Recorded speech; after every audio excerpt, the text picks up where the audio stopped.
चलो भैया देखो, लंबाई 6 मीटर वाला एक पेड़ बनाया आप तो, जो ऊर्ध्वाधर खड़ा, ऊर्ध्वाधर मतलब सीधा, ऊर्ध्वाधर का मतलब क्या होता है, भूमि पर ऊर्ध्वाधर खड़ा है, ये भूमि है आपकी। ये आप एक भूमि बना ले पहले तो बेटा, 2 मिनट, ये भूमि आपकी है ना। अब इस पे ये पेड़ खड़ा, ये आपका पेड़ खड़ा भैया है पेड़।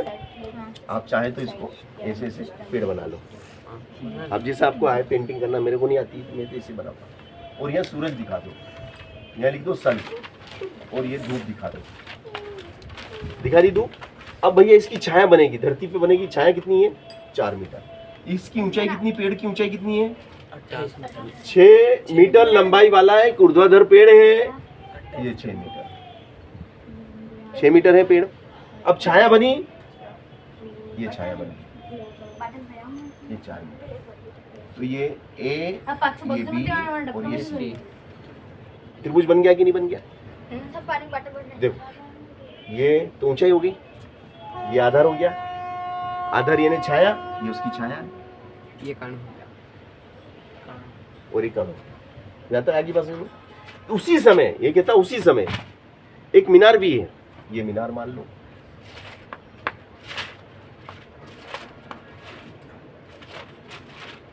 मीनार। अब मीनार की छाया दी उसने, कि मीनार की छाया कितनी है 28, छाया की लंबाई 28 है, ये मीनार की 28 मीटर छाया है। इसको सी, डी और ई नाम दे दो, और इसको इससे मिला दो। Sir C D A B C हो गयो, A B C D E F आ जाएगा, एफ आ जाएगा, सॉरी एफ आ जाएगा, नाम दे दिया, आपके हिसाब से दे दो, ठीक है। अब अपने को निकालना सूर्य का उन्नयन कोण कितने डिग्री का बना, थीटा याद करना है। क्या याद करना अपने को? थीटा याद करना है कि भाई थीटा कितने डिग्री का है। अब हमें थीटा याद करना है, ये थीटा है, ये थीटा है, थीटा याद करना है, ठीक है ना। अब हमें थीटा याद करना है। अब ये दोनों त्रिभुज कैसे हैं भैया? ये भी समकोण त्रिभुज है और ये भी समकोण है। क्यों समकोण है? क्योंकि यहाँ पे 90 का कोण इसमें भी बनता है और यहाँ पे इसमें 90 का कोण बनता है। दोनों त्रिभुज समकोण है।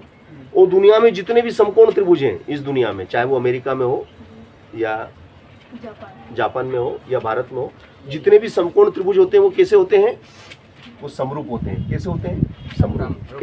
ऐसा निशान, समरूप का निशान है। सभी समकोण त्रिभुज समरूप होते हैं।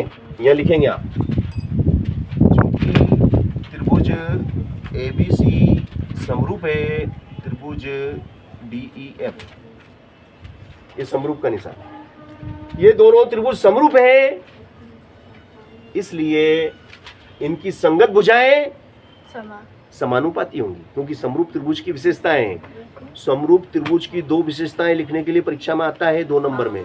समरूप त्रिभुज की 2 विशेषताएं लिखी है तो उनकी संगत भुजाएं समानुपाती होती है और संगत कोण बराबर होते हैं। नंबर 1 में लिख देना संगत भुजाएं समानुपाती होती है, नंबर 2 डाल के लिख देना संगत कोण बराबर होते हैं। 2 नंबर मिल गए। और चित्र में ये बना देना, ऐसे 2 त्रिभुज बना देना, समकोण त्रिभुज बना देना। अब संगत भुजाएं, संगत भुजा का मतलब समझते हो? इसका लंब बटे इसका लंब, इसका आधार बटे इसका आधार, उसको कहते हैं संगत। अगर इसका लंब लेंगे तो इसका भी लंब, इसका आधार तो इसका भी आधार, संगत। तो इसलिए बोलो ए बी बटे क्या आ जाएगा बताओ? ए बी बटे बताओ क्या आएगा? ए बी के, हाँ एफ डी, वेरी गुड। लंब बटे लंब, इसका लंब इसका आधार, बता तू बता क्या आएगा? DE। समझ गया, इसकी भी बात समझ में आ गई। यहाँ तक बात समझ में आ गई ना आप लोगों को? अब ए बी का मान कितना है? 6 सेंटीमीटर। ए बी का मान 6 सेंटीमीटर। तो ए बी का मान रख देंगे, ए बी की जगह 6। एफ डी का मान बोलो? नहीं है। एफ डी निकालना है। या मीनार है, वो मीनार की ऊंचाई नहीं दी, छाया दे दी कि मीनार की छाया तो भैया 28 मीटर की है, मगर मीनार की ऊंचाई हमें नहीं दी, तो अपन क्या मान लेंगे जब कोई चीज नहीं दी जाती? एच एच मान लो, एच लिख दो। BC बोलो कितना है? 4 DE बोलो कितना है? 28 क्रॉस गुणा करो। अब क्रॉस गुणा कर दिया तो 28 किसके साथ चला गया? 6 के साथ। 28 गुणित 6 बराबर 4 गुणित एच एच। हमें क्या निकालना है? हमें एच निकालना है, तो एच को उधर ही रहने दो, हमें तो एच निकालना है। इधर क्या है? 28 है और 6 है। गुणा वाली चीज कहाँ आती है? 4 कहाँ पे आ गए? बटन 4 बटे में आएंगे पक्का। चलो 2 से काटो, 2 दूनी 4 2 एकम 2 2 चौक 8 8। अब क्या करेंगे? 2 से काट दो, 2 सती 14 तो 7 गुणित 6 6 बराबर एच। एच तो एच बराबर कितना आ गया? 6 7 42 मीटर। मीनार 42 मीटर है। मीनार कितने मीटर की है? 42 मीनार की ऊंचाई 42 है और छाया की लंबाई 28 है। मीनार की ऊंचाई 42 और छाया की लंबाई 28 छाया कम है और ऊंचाई ज़्यादा है। और यहाँ पे भी ऐसा ही है, हाँ ऊंचाई ज़्यादा है छाया कम छाया कम ऊंचाई ज्यादा, छाया कम ऊंचाई ज्यादा, छाया कम ऊंचाई ज्यादा, क्योंकि संगत है।